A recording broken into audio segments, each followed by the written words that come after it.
ইসির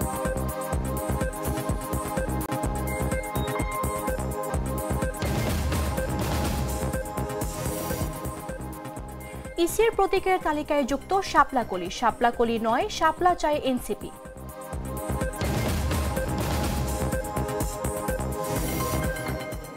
নির্বাচনের আগে গণভোট অযৌক্তিক, অবিবেচনার প্রসূত বলেও মন্তব্য করেছেন মির্জা ফখরুল।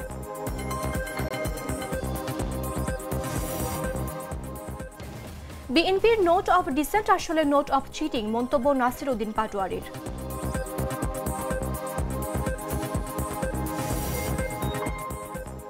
$270 দিন আলোচনার পর রাজনৈতিক দলগুলোর অনৈক্য হতাশাজনক, বলেছেন আইন উপদেষ্টা। এবং মরক্কোয় জেএনজি বিক্ষোভ, শহরে শহরে সহিংসতা, দোকানপাট ও যানবাহনের ক্ষতি, 2400 জনকে অভিযুক্ত।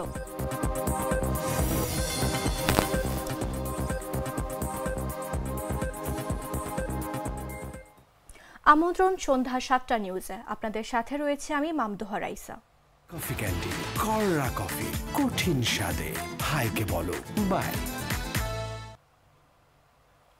নানা আলোচনা ও নাটকীয় ঘটনার পর অবশেষে নির্বাচন কমিশনের সংরক্ষিত নির্বাচনী প্রতীকের তালিকায় যুক্ত হয়েছে শাপলাকলি প্রতীক।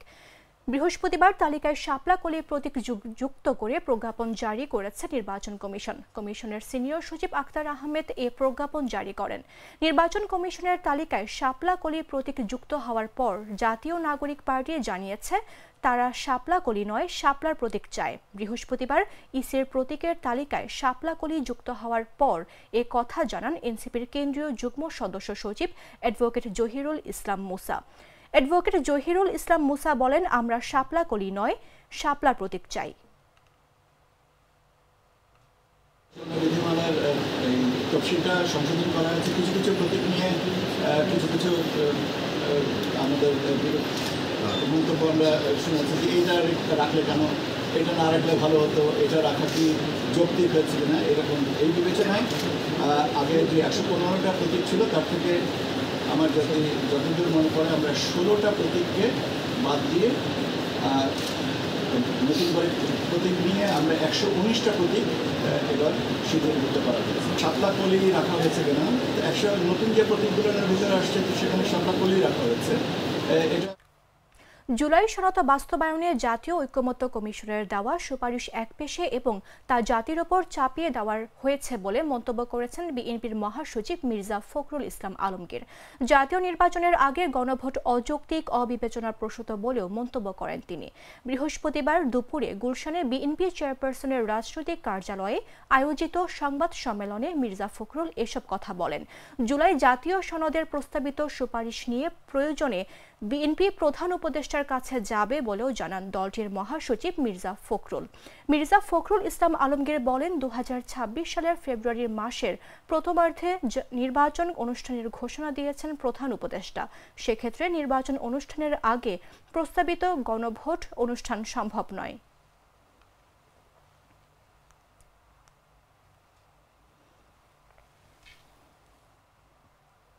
জামায়াতকে ভণ্ডামি বাদ দেওয়ার আহ্বান জানিয়ে বিএনপির নোট অফ ডিসেন্টকে নোট অফ চিটিং বলে মন্তব্য করলেন এনসিপির মুখ্য সমন্বয়ক নাসির উদ্দিন পাটোয়ারি।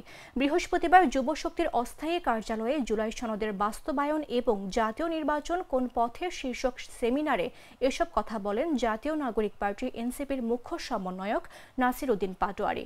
গণভোট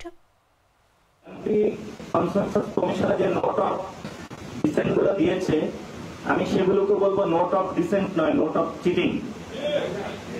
এই নোট অফ চিটিং এর মাধ্যমে তারা পুরো সমগ্র বাংলাদেশের 18 কোটি মানুষের সাথে প্রতারণা করতে চেয়েছিল, কিন্তু সেই প্রতারণাটা বাংলাদেশের তরুণ ছাত্র জনতার কাছে ধরা পড়েছে। তারা কেয়ারটেকার গভর্নমেন্টের ওই জায়গাগুলো তারা ভেটো দিয়েছে, অথচ তারা একটা সময় এটা চেয়েছিল। বাংলাদেশের এই যে গণ অভ্যুত্থান হয়েছিল, এটা অন্যতম দাবি ছিল যুব সমাজ বেকার অবস্থা, তাদের চাকরি দরকার। পিএসসিতে একটি নিরপেক্ষ কমিশন হবে, পিএসসি ভবিষ্যতে এসে কোনো ভাইয়ার রিকমেন্ডেশন দিবে না। আমরা একটা নিরপেক্ষ পিএসসি চেয়েছিলাম, কিন্তু বিএনপি ওইখানে নোট অফ ডিসেন্ট দিয়ে রেখেছে, কারণ ভাইয়ার কলে সেখানে হলো তাকে নিয়োগ দিতে হবে। সেই জন্য বাংলাদেশে আর কোনো ভাই ভাইগিরি চলবে না। গণভোট বা রাজনৈতিক দলের অমীমাংসিত বিষয়ে প্রধান উপদেষ্টা অধ্যাপক ডক্টর মোহাম্মদ ইউনূস চূড়ান্ত সিদ্ধান্ত নেবেন বলে জানিয়েছেন আইন উপদেষ্টা ডক্টর আসিফ নজরুল। বৃহস্পতিবার রাজধানীর বেইলি রোডের ফরেন সার্ভিস একাডেমিতে আয়োজিত প্রেস ব্রিফিংয়ে এ তথ্য জানান তিনি। আসিফ নজরুল বলেন, গণভোট বা রাজনৈতিক দলের অমীমাংসিত বিষয়ে চূড়ান্ত সিদ্ধান্ত নেবেন অন্তর্বর্তী সরকারের প্রধান উপদেষ্টা অধ্যাপক ডক্টর মোহাম্মদ ইউনূস। খুব দ্রুত এ বিষয়ে সিদ্ধান্ত নেওয়া হবে। তিনি বলেন, 270 দিন আলাপ আলোচনার পর রাজনৈতিক দলগুলোর বক্তব্যের মধ্যে যে অনৈক্যের সুর দেখছি তা হতাশাজনক। এই তীব্র বিরোধের মধ্যে কিভাবে সমঝোতার দলিল পাশ করা যায়, এটা আমাদের দুরূহ একটা চ্যালেঞ্জের সামনে এনে দাঁড় করিয়েছে।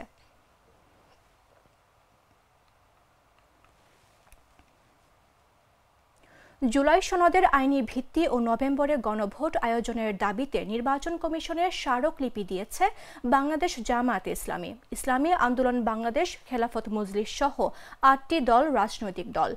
বৃহস্পতিবার সকালে নির্বাচন ভবনের সামনে ও মেট্রো রেল স্টেশনের কাছে মার্কেট সংলগ্ন সড়কের পাশে মঞ্চ করে সমাবেশে শেষে তারা ইসিতে স্মারকলিপি দেয়। সংক্ষিপ্ত সমাবেশে নেতারা বলেন, জুলাই জাতীয় সনদ বাস্তবায়নের সাংবিধানিক আদেশ জারি করে নভেম্বরে গণভোট করতে হবে। নির্বাচন কমিশনকে প্রয়োজনীয় ব্যবস্থা নিতে হবে। সংসদ নির্বাচনে সবার জন্য সমান সুযোগ তৈরি করতে হবে। তা না হলে বিগত ইসির পরিণতি ভোগ করতে হবে বর্তমান নির্বাচন কমিশনকে।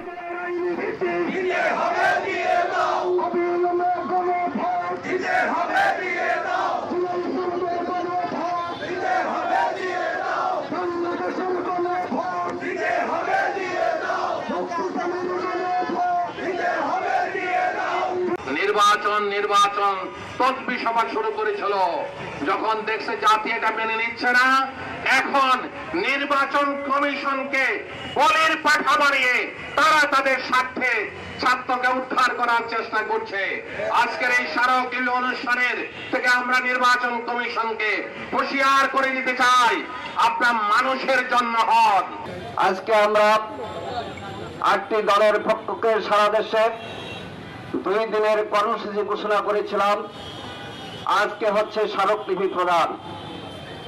এই স্মারকলিপি দিয়ে আমরা এই কথা বুঝিয়ে দিতে চাই, বাংলাদেশের মানুষ নভেম্বর মাসের মধ্যে জুলাই জাতীয় সনদের টেকসই আইনি ভিত্তির জন্য গণভোট চায়।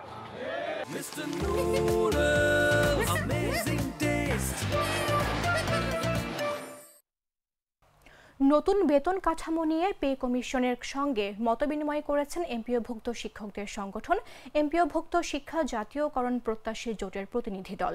এ সময় তারা এমপিওভুক্ত শিক্ষকদের সর্বনিম্ন বেতন 30,000 টাকা ও সর্বোচ্চ বেতন 1,56,000 টাকা করা সহ 10 দফা প্রস্তাব দিয়েছেন।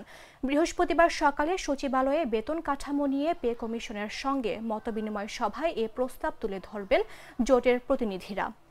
প্রস্তাব গ্রেড 1-এর কর্মকর্তাদের মূল বেতন 1,56,000 টাকা করার সুপারিশ করতে অনুরোধ জানানো হয়। এছাড়া গ্রেড 2-এর 1,40,000 টাকা, গ্রেড 3-এ 1,25,000 টাকা, গ্রেড 4-এ 1,10,000 টাকা, গ্রেড 5-এ 95,000 টাকা, গ্রেড 6-এ 80,000 টাকা, গ্রেড 7-এ 70,000 টাকা, গ্রেড 8-এ 62,000 টাকা করার প্রস্তাব দেওয়া হয়। এছাড়া গ্রেড 14-এ 30,000 টাকা মূল বেতনের প্রস্তাব দেন এমপিওভুক্ত জোটের প্রতিনিধিরা।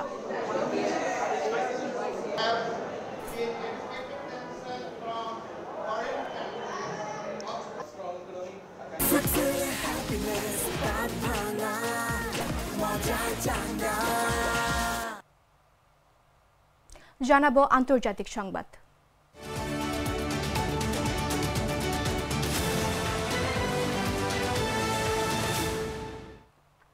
মরক্কো সরকার সাম্প্রতিক সহিংস জেএনজি বিক্ষোভের ঘটনায় 2,480 জনের বিরুদ্ধে অভিযোগ এনেছে। দেশটির ইতিহাসে অন্যতম বড় রাজনৈতিক অস্থিরতার মধ্যেই এমন খবর সামনে এসেছে। সরকারি তথ্য অনুযায়ী অভিযুক্তদের মধ্যে 1,473 জন এখন হেফাজতে আছেন এবং বিচার শুরুর অপেক্ষায়। তাদের বিরুদ্ধে আনা অভিযোগের মধ্যে রয়েছে বিদ্রোহে অংশগ্রহণ, সরকারি কর্মকর্তার ওপর হামলা, সরকারি কাজে বাধা সৃষ্টি ও অপরাধের প্ররোচনা দেয়া। বিক্ষোভগুলোর সূত্রপাত হয় জেনজি 212 নামে এক তরুণদের সংগঠন যখন সরকারি সেবার দুরবস্থা ও প্রশাসনের ব্যয়ের অগ্রাধিকারের বিরুদ্ধে দেশ জুড়ে আন্দোলন গড়ে তোলে। তারা অভিযোগ করে সরকার খেলাধুলার অবকাঠামো নির্মাণে বিপুল অর্থ ব্যয় করলেও শিক্ষা, স্বাস্থ্য ও কর্মসংস্থানের মতো মৌলিক খাতগুলো উপেক্ষা করছে।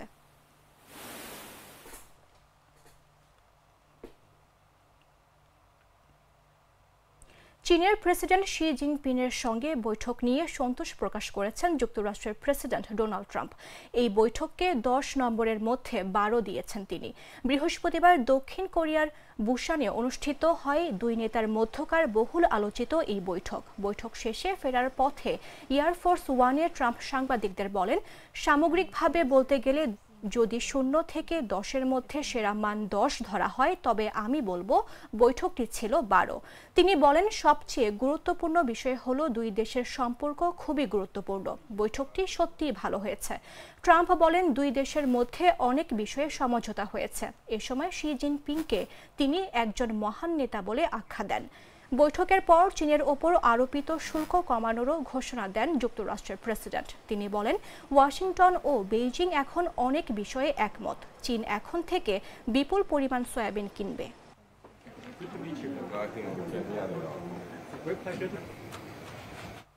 সংবাদ শেষ করার পূর্বে শিরোনামগুলো জানিয়ে দিচ্ছে আরও একবার।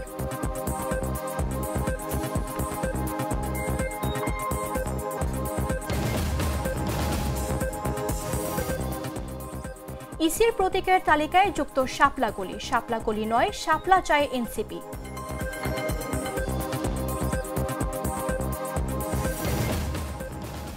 নির্বাচনের আগে গণভোট অযৌক্তিক, অবিবেচনাপ্রসূত বলেও মন্তব্য করেছেন মির্জা ফখরুল।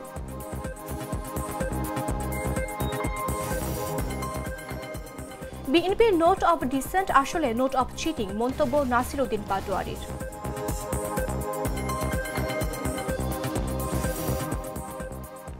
270 দিন আলোচনার পর রাজনৈতিক দলগুলোর অনৈক্য হতাশাজনক, বলেছেন আইন উপদেষ্টা।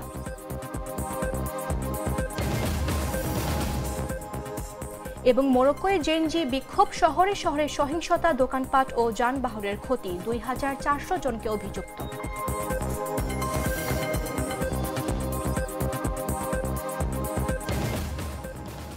দর্শক, এই ছিল এখনকার মতো। প্রতি মুহূর্তে সর্বশেষ খবর জানতে ভিজিট করুন jagonews24.com। ফলো করুন আমাদের ভেরিফাইড ফেসবুক পেজ এবং সাবস্ক্রাইব করুন জাগো নিউজের ইউটিউব চ্যানেল। ধন্যবাদ সবাইকে।